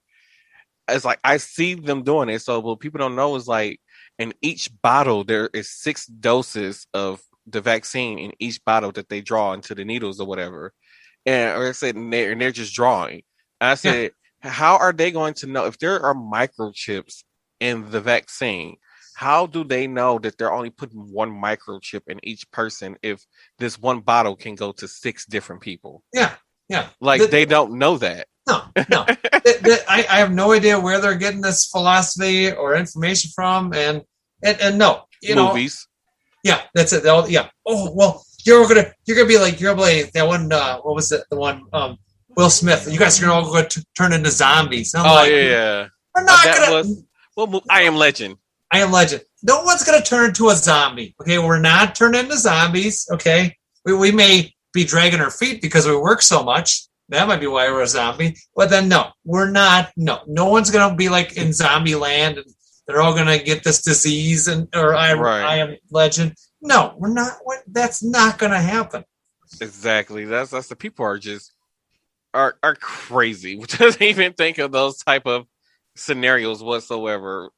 Hey, you get away from them courts, mister. Hey, get away there, kitty. Go away. Well, but yeah, I'm like people are just nuts at this point. Oh, one of the things I want to get to talk to you about, because I know I got ready to go to bed soon. Jeez. So how do you feel about, because there was some laws passed where they're trying to do like voter suppression. So basically in some states I heard that they passed a law where basically you cannot vote in person unless you're like homebound, like you're just so disabled that you can't leave your house, to try to suppress voting, mail voting. And I believe this was on the one, I can't remember if this was the first episode I recorded or the second episode I recorded of the podcast for this season. But I was like, I had talked to this one guy. He said, I normally vote Republican, but everything that has happened in the last 4 years with Trump, I voted Democrat. And a lot of these Republicans are not understanding how Biden won. I said, because a lot of the people who voted for Trump in 2016 are the ones who voted for Biden this election. Yeah. Mm-hmm. And they just refuse to believe it still. It's this never happened, and I've seen TikTok. Oh, Trump's taking he still has the military. Biden's dead. Biden's not dead. None of this stuff is true. And to me, divorce suppression. Now I know Georgia's been a big one. I've seen a lot about in the news. I think Georgia and Iowa is a big one now. And Iowa's too. Okay. And I will say from my opinion, okay, I don't care if you have a health standard, or you could have a busy lifestyle. You could be working a swing shift, or you could be working a second or third shift. Maybe you don't have time. Maybe you have kids. Maybe you have parents. Maybe you have to take care of people. Again, there's always this scenario. Every human being has a different scenario going on. Right. So we don't know what's going on in their life. If they need to do a mail-in ballot, to me, let them do it. No one needs to be suppressed. Again, you talked about Malcolm X and MLK, Martin Luther King Jr. Again, they fought for rights. Okay, so everyone can vote. Okay, to me, now you're going backwards. We're going backwards with this whole thing. You're literally erasing these people. Okay, and I respect them as people, human beings, but they fought for. You got to think they didn't fight just for black people. They fought for poor people, for unhealthy people. There's a lot. I mean, these guys fought for a lot. Right. And I agree that it's almost like we're going back to the 1920s. Does that sound about right? 30s maybe, or am I, or was it a little? It might have been the 30s. Not sure because I'm not sure because I know women wasn't even allowed to vote in the 30s and 20s. So maybe it could be 40s. But to me, this we're going backwards. I mean, it just we need to keep going forward. We've got to allow everybody to do mail because we could have another virus. Some could pop out in 5 years. We could have another one. That could just literally we wouldn't be able to get it. And they could wipe out half the world. We by the time we get it figured out, half the people be dead. Really. Right. Not zombies, but no. To me, I think it's wrong. It's humanly wrong. Right. I like mail-in voting for just the simple fact that I'm lazy sometimes, and the simple fact that like sometimes like I might not want to go work and then have to worry about going to go stand in a line to vote and when I get off of work. So the fact that I can actually get my ballot early and get it sent in early, I like mail-in voting now. I mean, to me, as myself for safety and myself, yes, I live in a village, not a big city, but regardlessly, my safety is a concern. I don't want to stand there at 6, 7 o'clock at night in the dark to try to vote. I'd rather just wait till what the hell's going on now? Sorry. There goes the ambulance running by my house. Sorry. Cut that out. Cut that part out, Martel. I don't know what happened here. Hold on. I got to look real quick. Sorry. Hold on. Oh, my God. Okay, never mind. I have no idea. Okay, I don't get this much excitement through my park. So, okay, sorry. Cut that part out of it, Martel. Oh, no. We are unedited. Okay, everything goes in. Oh, jeez. Oh, my gosh. I'm going to be in so much trouble. I just saw him just like, what the heck? I see flashlights. Like, okay, somebody, but whatever. Hopefully nobody died or nothing bad. But to me, again, suppression it's wrong. We're going back to whites versus blacks. Again, we're splitting. To me, this is where I would say on a human level. I'm not talking if I'd be a politician. I'm not talking that. I'm talking as a human being. It's wrong. It's just wrong. Okay. Now, if those people are going to be suppressed, again, this is another reason why. If you're going to be suppressed, then go. To me, maybe it's a good idea. And I'm not telling people to get up and move. Okay. But maybe start doing your research on other states where maybe they don't suppress people. And especially to me, stop. And I will tell you this, Martel, you can put this on there. Stop suppressing black people. Stop. This has got to stop. This is enough. Right. We need everybody's vote. Right. And that is true. That's the only way how our democracy actually works because we have the right to go vote and have the freedom to go vote and have our voices heard. And a lot of like some of these younger people just don't believe, oh, my vote doesn't matter. Like it does. Like last year during when the pandemic first hit and then we had that spring election in April. Mm-hmm. I got there to vote. It was about 3:45. I arrived there to vote. I did not leave until 7. That's how long it took me to get in and vote. I got rained on. It went from a nice sunny day to it was raining. I got held on, all kind of stuff to get my vote in. And that's just how important that I felt like my vote was. That I stood out there in a thundered hailstorm to get my vote voted. And mind you, I didn't have an umbrella, I didn't have a jacket, I didn't have nothing but this on that I got on now, standing out there to vote. And it's to me, the mail-in thing is probably the most safest, most logical. And yes, you have to get someone either a family member, neighbor, or something like that to sign off on it, and that's fine. That's the way it should be. To me, you should just allow people their safety security when they have time. They can go in their room or go in a private area or say, hey, by the way, I have to fill out my ballot. No one can be around me, for legal reasons. Fill your ballot out, have somebody sign it, done. Put in the mail. And then guess what? You're not staying on the weather. You're not going to get rained on, get sickly, Right. Go ahead. No, because also like one other reason why I like the mail-in voting process, there's some people who work 2 jobs. So they work first and second shift. Yeah. And so some of them people who like, oh, I didn't go vote because I have to work both my jobs. So that's what the people like that are the ones who really need to get the mail-in ballots to get their votes in so they can have their voices heard. And as I said, that's what's just the most important part about mail-in voting to me.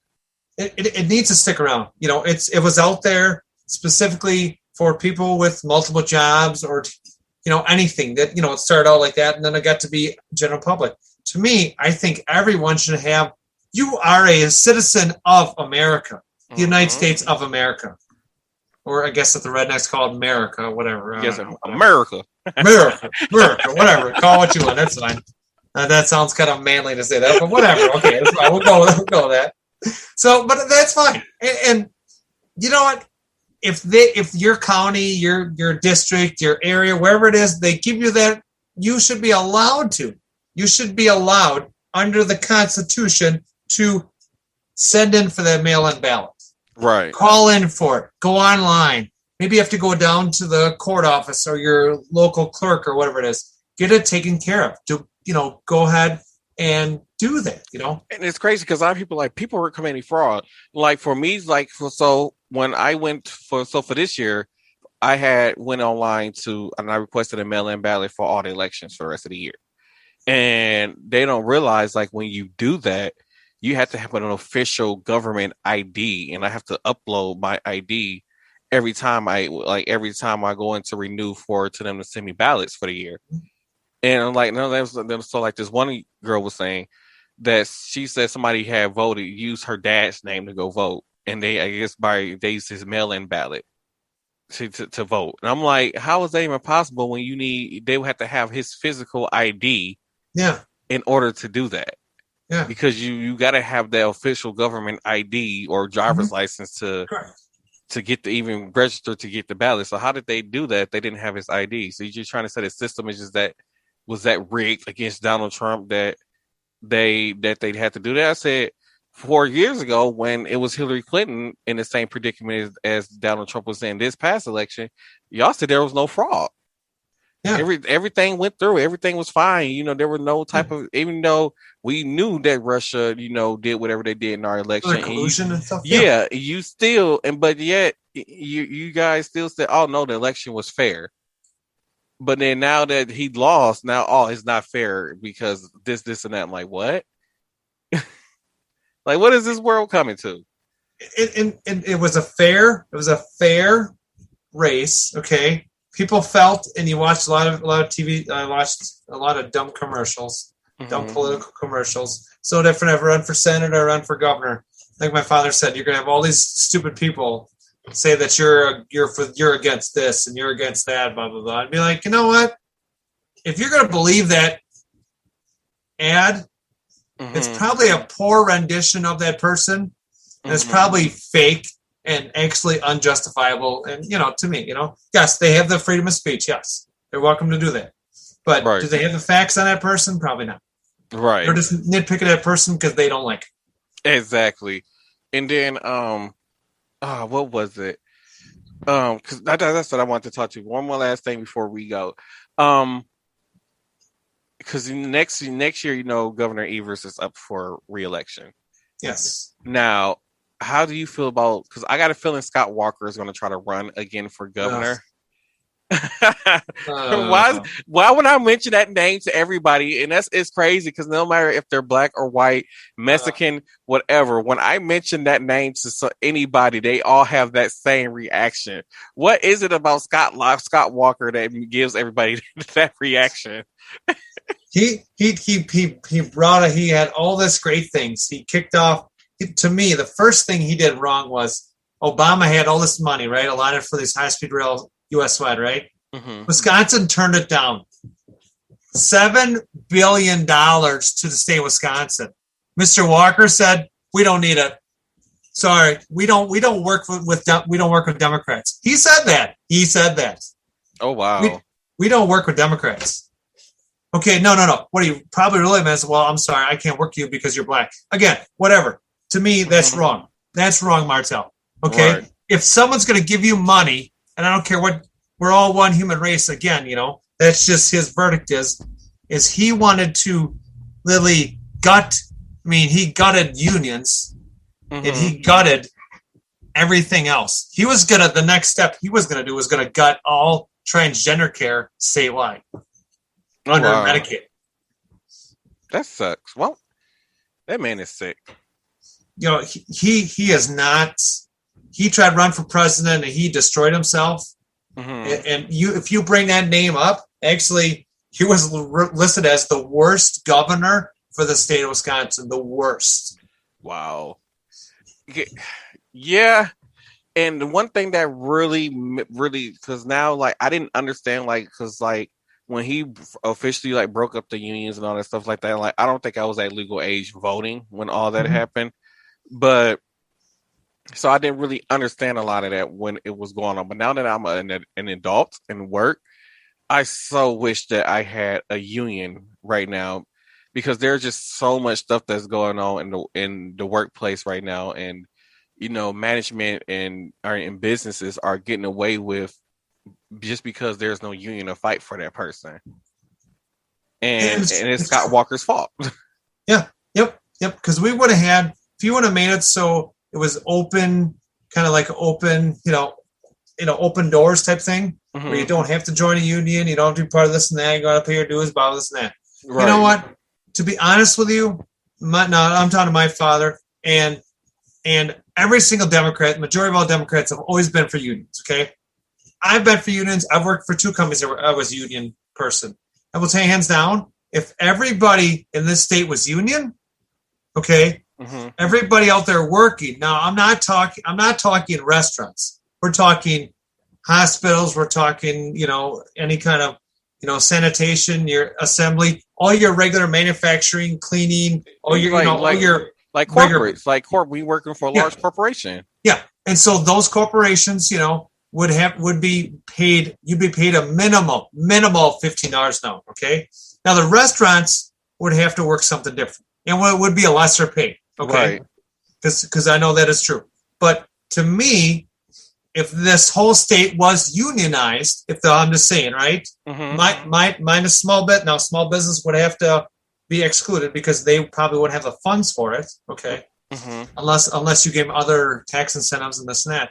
But to me, yes, you would have less BS. Management would have to follow sets, roles, and directions. Okay, and there wouldn't be none of this blowing people off. Yeah, it's a lot of that going on, and it's crazy because I'm not gonna say what healthcare system I work for first per se, due to because you seem to talk bad about them, you end up fired. But there's a lot, like the healthcare system that I'm currently with, I should say, is they care more about saving money than their actual employees. Yeah. So they have literally tripled the load for their employees, and then are upset when goals are not met because of the decision they made to save money. And there has been people terminated over, employees, good employees terminated because of poor decisions made by them. And since there's no union to fight for them, it's just these people are like losing everything. I mean, you don't get, your benefits, don't get, increased because of this and that. To me, you just don't need a board director. My dad explained this to me one time, and I did when I did my business school. You don't need a board of directors. You really don't even need a CEO, CPO. You don't need any of those people, right? You just need a president, a vice president of a company, and that's it. Right. That's it. You have administrative person, and then you don't need any of those other people. They're all gone, wiped clean, right? Right. Not only can you wipe that clean, and that's how that money can be saved for the company. One, but two, then that actually money can actually go down to the employees where they can get better benefits, more vacation time, more pay raises, more whatever. And it's crazy because now with a lot of these states going for the $15 minimum wage now, it's crazy because like they just brought their minimum starting pay up to 15 at the beginning of this year actually, and it's crazy. So now I went from making $7 above minimum wage to now I only make $3 above minimum wage now. With the way how everything is set up, and it's crazy. So at first, before the minimum wage thing took place, where we know it was $7.25, $7.50 for minimum wage. So when you reached your top pay, the top pay at that point where you were making at least what you were making $9 more than minimum wage. Yeah. When you reach the top pay. Now it's only $5 when you reach the top pay. Mm-hmm. And now, like you said, because we don't have them unions to fight for us to get that extra pay that we supposed to be getting, we're not getting it because we don't have a union to fight for it.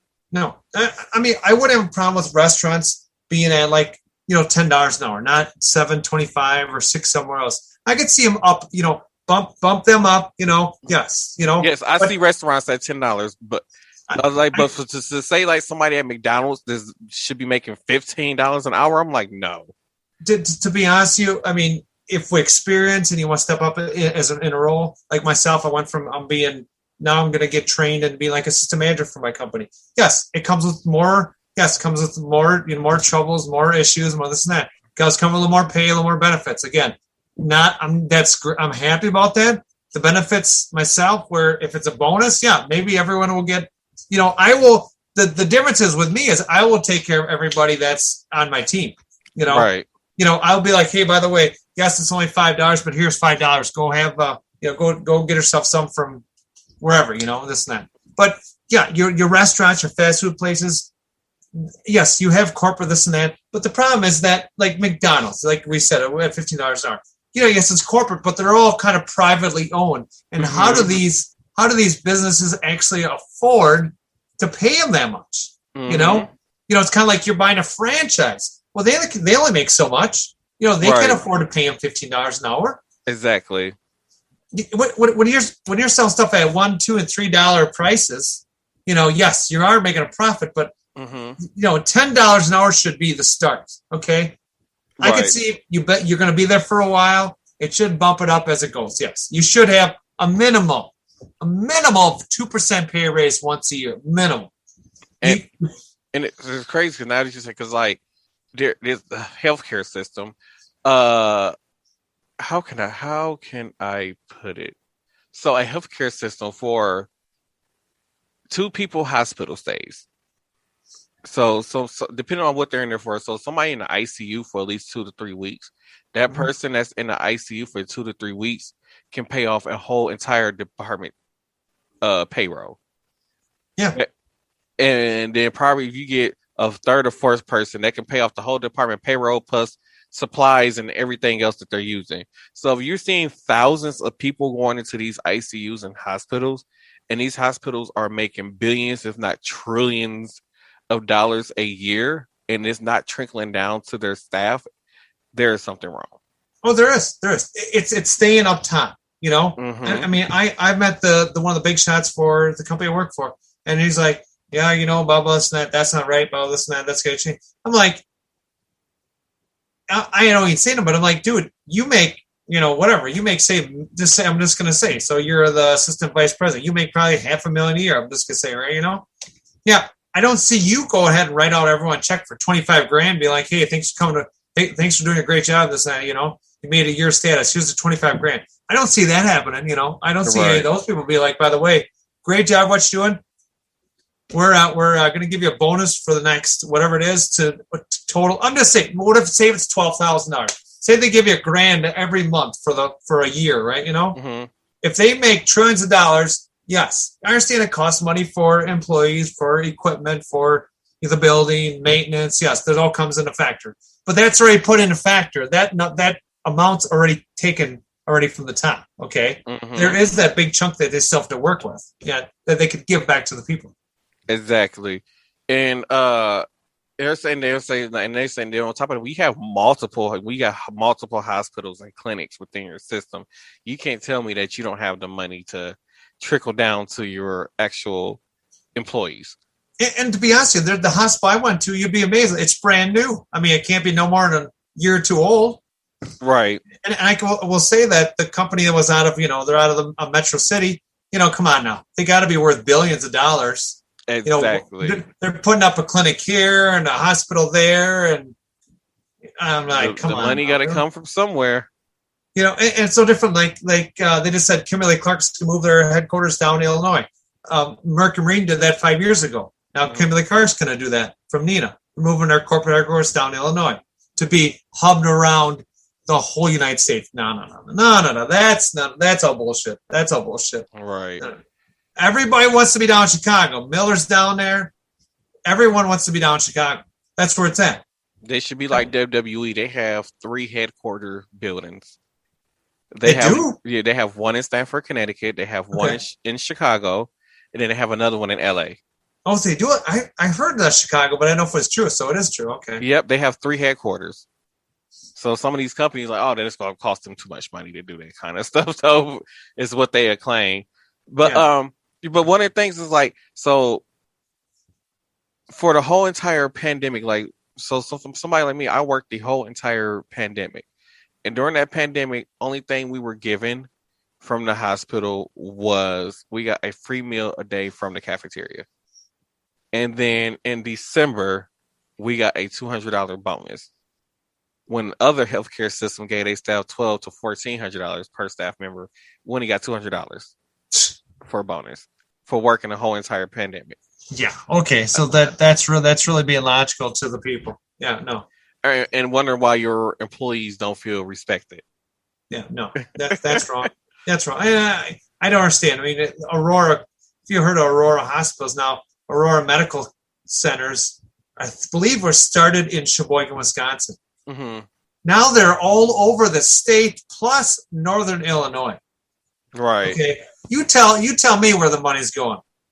You know. Right. I mean, they got billions of. I mean, they're probably in the trillions, quadrillions, and what they are. You know. I mean, and the I've heard that same thing where they just gave money. People, we'll just give you a few $100, and that's good enough, and you'll be fine. Right. But you know what? I'm the CEO. I gotta go fly over to Cancun, or I gotta go to Germany, or else. God, that's gonna cost me about. I gotta fly my family. It's gotta be first class, private jet. Yeah, you see where all their money's going? You see where it's going? Mm-hmm. Right there. There's your example. Ted Cruz. Let's take Ted Cruz. No mask. Him and his wife fly down to Cancun, right? No, there's no pandemic. You know what's going on, Comes back and, it was nothing, this and that. Yeah, he got sick. He didn't tell you about pain. They didn't tell you that Ted Cruz got sick down there. No, they didn't. No. Yeah, news can tell you that. Right. Yeah. Mm-hmm. Did he bring COVID back? I don't know. Maybe he had it before. Who knows? I don't know. Right. Wait, wasn't he the mayor or something who left his people to fend for themselves, especially when that snow thing happened in was that Houston? Yeah, or something like that. Yep, he was governor, I think, and no, he's the mayor. Yep, he was the governor of the state, and now, yep, and he just let him. Yep, everyone found. Yep, it was 30 degrees and pipes were freezing. I was watching tons of TikTok videos, and you just see these people, and oh my God, I mean, there's people in these car ramps. And their water's just coming right down, froze right to the vehicles, just like froze. It's destroyed. In their apartments too. I seen that one guy, his pipes burst in his wall, and he had his TV mounted on his wall, and it was just like water, just everything, all his electronics was just ruined. And they blamed it on, Texas was trying to be more green friendly, so they just had one electric company listed. Yeah, they don't have a power grid really down there. No, they don't.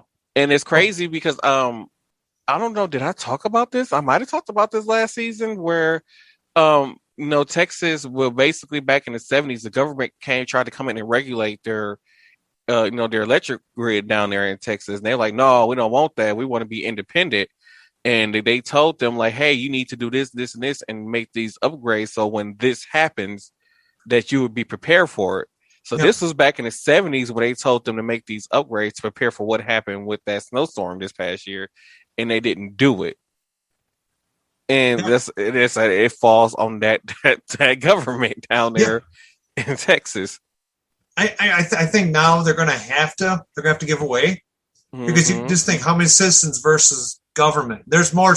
They always say there's always more citizens and civilians. Mm-hmm. Okay, you include military personnel versus the government. So you got to think if they're going to tell them, hey, we want this fixed. We want this federal, to fix this. Well, then they better fix it. Right. They better get after it. Because that's for here. I don't know if We Energies. I don't know if that's a statewide thing or what. But like they know how they buy. I don't know where they get their gas from, wherever they natural gas from. Mm-hmm. But they buy natural gas. They know how much natural gas they need to buy to heat everybody's houses during the winter. Yep. Mm-hmm. And so it was like they knew. And that's how we don't have those issues up here. But far as down there, nobody did anything. Like they didn't have anything they need powerhouses down there. No. And it's sad because I mean the state way before you and I were around used to be Wisconsin Public Service in the whole state. Yeah, I got split up because that's the way stuff goes. When then someone to buy somebody out and they're like, we're gonna take this area. I have Alliant Energy and it's and I don't know where they get their source from. If maybe We Energies it's the same way. If they just get it from tap into some line, right, and that comes up, or what it comes from Canada. I don't we don't know.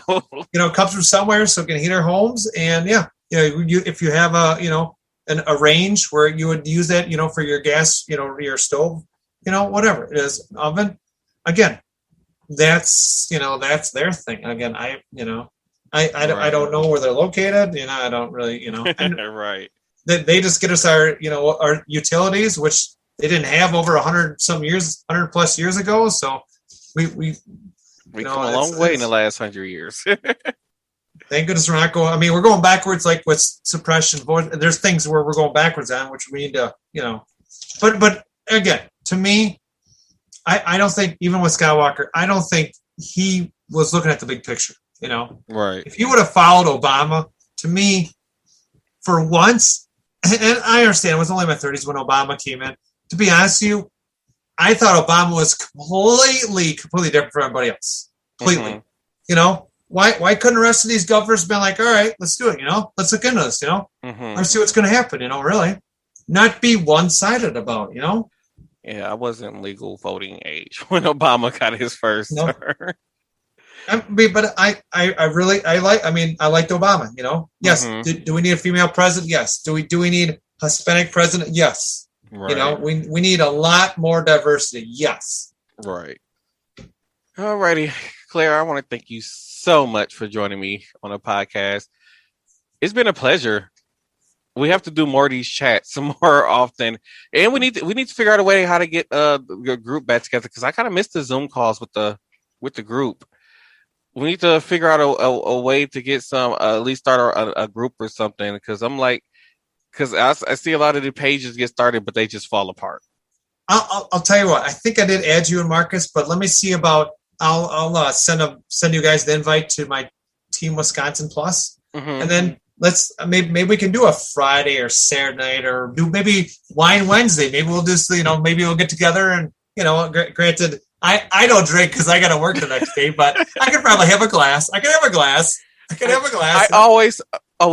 If I was working my regular schedule, I would have to work the next day. But since I've been making my own schedule, I've been working the next day. So yeah, I would drink all that wine and go to work the next day. So I mean, I could have a glass. I'm not saying I can't, or just have some juice or whatever it is. But, right. But tell everybody. Okay, listen, we're gonna do a little kind of a Wine Wednesday. Well, this. And actually, this might be a good one where you could get a group of people together, right, and maybe do a group podcast where you could be like, hi everyone, this is Martel, with same day, different day, same cast. I can't get it right. Different day. I could never get it right. I was like, it's something. To be honest, I came up with it, and it still took me a while to get it right when we first started launching this podcast, because I was saying the name of the podcast wrong. What I need to do is I should put a link on my Facebook page, so people can actually go to it. Because I've been telling a lot of people, actually, I'm going to do that, and tell people that, hey, by the way, when you are on your phone, your tablet, even if you're on your one of your devices like your Roku or Apple TV or whatever it is, go listen, go listen to one. Just, take a listen. I mean, I've had at least a dozen people, Martel. I don't know how many hits you've had from Spotify and Apple Podcasts, but I've been trying to get people in there just to try to say, hey, just listen once. Just listen, It's crazy because I think the podcast, because the first episode hasn't even went up yet. So the first episode of the new season actually come out this Sunday. And it's crazy because the podcast, I think, has gotten close to 200 streams and it's been like a month since I uploaded a new episode. Within that period of not uploading episodes, it's been close to 200 streams. So it's getting some viewership, so I'm happy. I'm trying to spread. I'm really trying to spread love. I am really trying to share it out as much as I can. People on TikTok and Snapchat. And I know. I keep saying I need to be more active on TikTok. It's hard. I know I've been doing my dances, but I said I was one of my friends asked me, said, "Hey, do you have a friend that whatever you post? I think you had one where one of your cats or whatever else was bothering you, or I think you had a TikTok." Oh, yeah. And I said, yeah, that's a good friend of mine. I don't get into details. I said, that's good. I don't like people like to be nosy, and I don't like to get into details on stuff like that sometimes because I have no idea where they're from or whatever else, what their intentions are. And I'd be like, yeah, it's a friend of mine. I said, yeah, maybe we'll do a duet together sometime or whatever, and do a, whatever it is. Or right. But I mean, I would definitely, yes. I'm down for a duet on TikTok. Yeah, we can do it. You want to do some like that, the song I did, which actually I should have done a little better, but the one by Greg, is it Nappy Roots with Greg Street? Because I haven't been on TikTok and it's been like it's been like a week or two since I've been on TikTok. But that, I mean, you did actually see it and you liked it. So okay, you hearted it or put a comment or whatever you did. And I will did? tell you. Oh, okay. I gotta stop drinking. And that's okay. But I thought because I want a variety. I just don't want country. I want a little rap. It's like, why do you want rap or hip, honey? I want everything. We'll get some alternative. I wanted everything. So if someone would be like, hey, can you do this song or sure. If you make you tell me, Martel, hey, Claire, I like to request I want you to sing this song or do a song and I'll do whatever. Sure, whatever. There was there's people from there's a gentleman I watch from New York, one from California. Again, just people, right? And it's funny. They have videos like every 10 minutes. It feels like. But I'm not that dedicated. I'm like, I ain't that good. I mean, once a week. I still be trying to figure out how to do some of them special effects on there. Like I can't. I don't know, just accepted the fact when it comes to TikTok, I'm one of the old people they talk about on TikTok. I'm learning myself, so don't feel bad. I mean, you're not the only one. I just kind of like, I think I know what I'm doing. Maybe, I don't know. But I mean, to be honest with you, Martel, it's fun to do. I'd like to do more, and I'm going to start getting it out there and try getting on Facebook myself, maybe tomorrow or this weekend and say, hey, anyone looking this and that. But yeah, no, I will tell you, off the track here, off the record. Wait, tell you one second. Let me pause it first. Okay. Is it recording? Okay, we are back. I had to take a quick pause, everybody. So if you hear the audio switch, that's why. Had to do a quick pause. But I'm going to have Claire give out her social media account, so that way, if you want to contact Claire or if you have any questions, you can find her. Well, good evening, everybody. My name is Claire, and you're welcome to contact me on Facebook. My name is actually one of my old nicknames. It's Crystal B, and the last three is BEE. If you want to find me on TikTok, if you wish to do that, and that's the other one of social media app, wish to go do your dance video or sing or whichever, you want me to duet, you're welcome to find me at the @ Miss MS Care Bear WI, the WI for Wisconsin. And you're welcome to go ahead and add me there, and please just send me a message, say you heard me on the podcast. And if for some reason you don't have either of those and you just have Snapchat, by all means, you're welcome to add me as DJ Care Bear 131 on Snapchat. So I'll be more glad. I do have a few social things. And if you have any questions or comments or suggestions about me running for senator or governor, I would love anyone's feedback. And I'm always welcome to take everyone's thoughts and ideas on stuff. And Martel, I want to appreciate it. Thank you very much for taking your time and inviting me to your podcast, which is such an honor. I could not be more welcome to enjoy this is the best podcast in the world, people, just so you know. I'm going to break it up a little more, but this is really, to me, I have never been ever asked to do any kind of, this setup. And to me, I think I'm very blessed. So Martel, you are a very awesome, very great host. It's so beautiful that you do this stuff. Thank you. I feel so special. you know what, and I want people to listen to it, you know, and I will be sharing the love as much as I can do it. I'll be putting it out there on my Facebook page. And by all means, if you have questions or comments, by all means, you know, I will revert you over to Martel and tell them, hey, so-and-so's got this question and I'm going to, you know, send them over to you. But I love, you know, I would be more glad to be a guest anytime here. You know, maybe we'll talk next, maybe about, I don't know, me actually signing that paperwork to be senator for the state of Wisconsin. Right. That might be another big one. And maybe we can get a panel or group of people together and just listen to them, you know. Right. I'm just, you know, and see your opinion is, Martel, what everybody's opinion is, and see where things are going to go. You know, let's see what we can do. Let's work together.